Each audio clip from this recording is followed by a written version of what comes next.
Et salut tout le monde, c'est The Mine et aujourd'hui on se retrouve pour un nouveau tuto sur Scratch. Bon, on va faire les choses dans l'ordre pour que ça soit basique. Aujourd'hui on va commencer par la rubrique mouvement. Bon, avant, petites choses habituelles.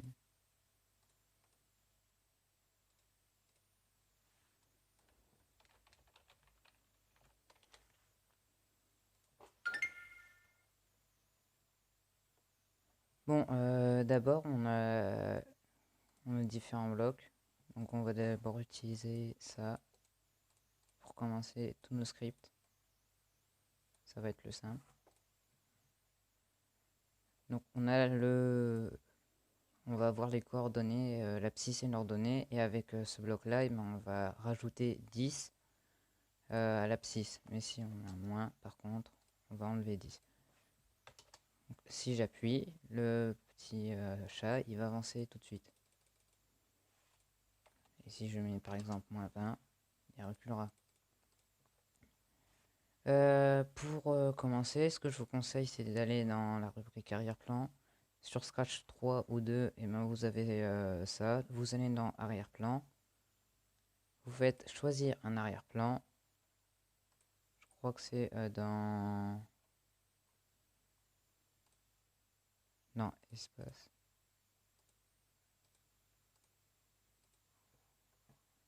Vous allez dans tout et à la fin vous avez trois arrière-plans différents.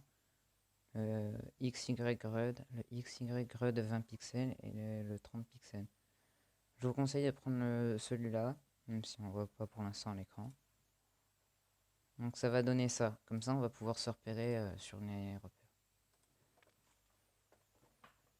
Ici donc on a l'abscisse, l'ordonnée. On a aussi l'orientation du lutin.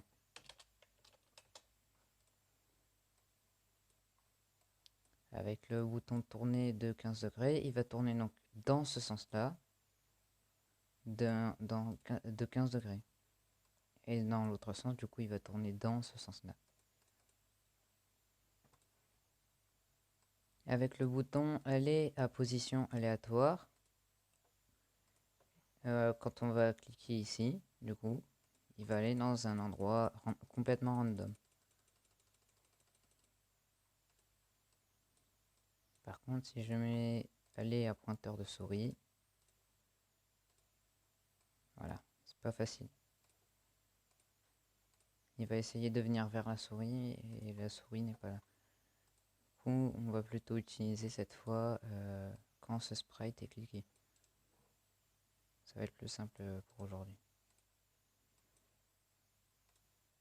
Du coup, si je vais là, que je clique dessus, il va venir vers moi. Non, on va même mettre la touche espace, ça ira mieux.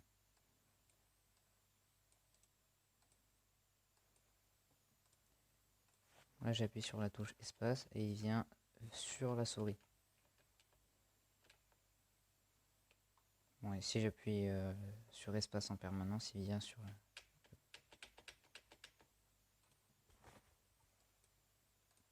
On a le bloc basique. Donc dedans, on peut rentrer une abscisse et une ordonnée.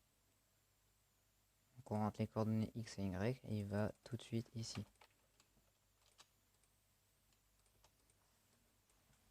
On a glissé en une seconde à position aléatoire. Donc il va déjà choisir une position aléatoire. Et là, par exemple, si je veux qu'en 2 secondes, il atteigne le point qu'il a choisi aléatoirement, on met ça. Donc il choisit un point aléatoire par là, et il y va en 2 secondes. Plus il va vite, plus le point sera éloigné.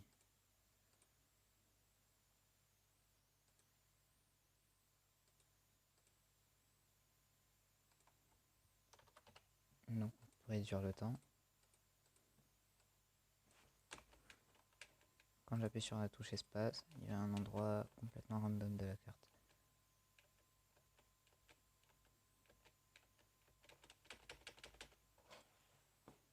Voilà, donc on peut faire la même chose, on peut choisir un temps pour qu'il aille à un endroit. Là, si je veux qu'il aille au départ à l'abscisse 0 et l'ordonnée 0.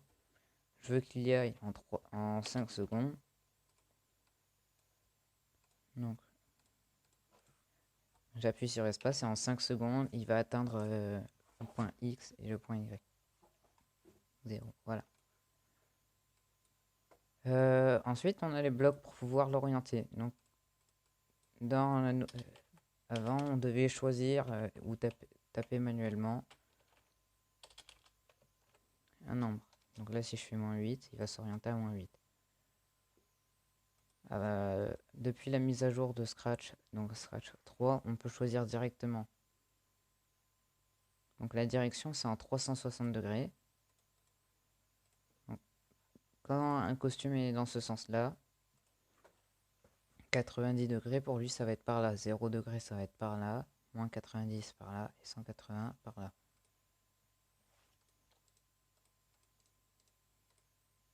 Donc si je le fais, 0, 90, moins 90, 180. Donc on peut rentrer 180, moins 180, ça marchera.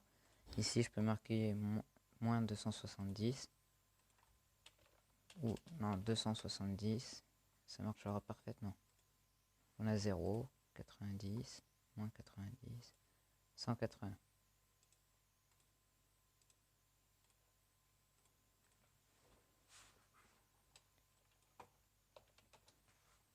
On va pouvoir choisir s'orienter vers le pointeur de souris. Donc, comme ça, quand la touche espace est pressée, il va s'orienter en direction du pointeur de souris. Donc, si je mets ma souris ici, j'appuie sur espace, il va regarder par là. Si j'appuie continuellement sur espace, il va la suivre. Si je mets là,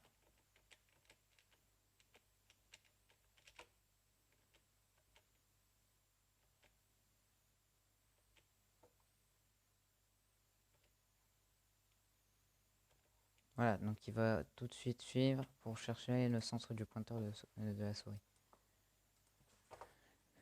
On a d'autres fonctions pour changer l'abscisse X. Donc on peut rajouter de l'abscisse, donc comme ça, comme avancé. On peut la mettre à 0. On a la même chose pour l'ordonnée. On a rebondir si le bord est atteint. Donc ça c'est plutôt si on fait par exemple répéter indéfiniment. Avancer de 10 et tourner de 15. Donc si j'appuie sur espace, ouais, là il va faire ça. Si je fais ça,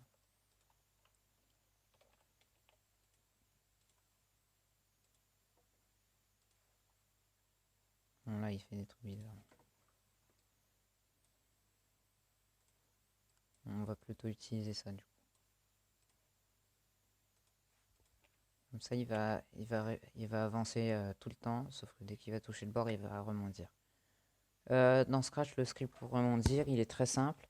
C'est juste donner l'opposé de la direction. Si la direction c'est 90, alors le lutin va s'orienter à moins 90. Si c'est 180, il va s'orienter à 0. Si c'est 301, il va s'orienter à 81, je crois. En 89. On a les autres boutons, fixer le sens de rotation, gauche, droite. Donc pour ça, on va faire ce script pour qu'il tourne indéfiniment. Là, il tourne en permanence. Donc si je fais fixer le sens de rotation gauche-droite, il va soit s'orienter dans cette direction, soit s'orienter dans celle-là. Si je fais ne tourne pas, il va tout le temps rester comme ça. La direction, elle va changer. Ça veut dire que si je fais avancer de 10, ça va avancer.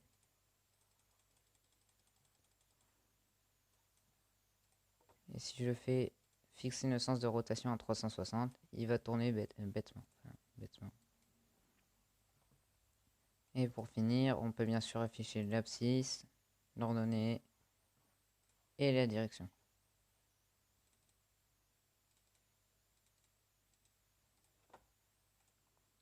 Et voilà, donc je pense que ça sera tout pour aujourd'hui, sinon ça va trop allonger. Vous pouvez commencer à faire vos scripts vous-même. Je vais pas m'attarder, sinon la vidéo elle sera trop longue. Alors je vous invite à liker si ça vous a plu et à vous abonner à la chaîne pour se suivre, s'il vous plaît. À bientôt, c'était The Rain Mine, The Rain Mine.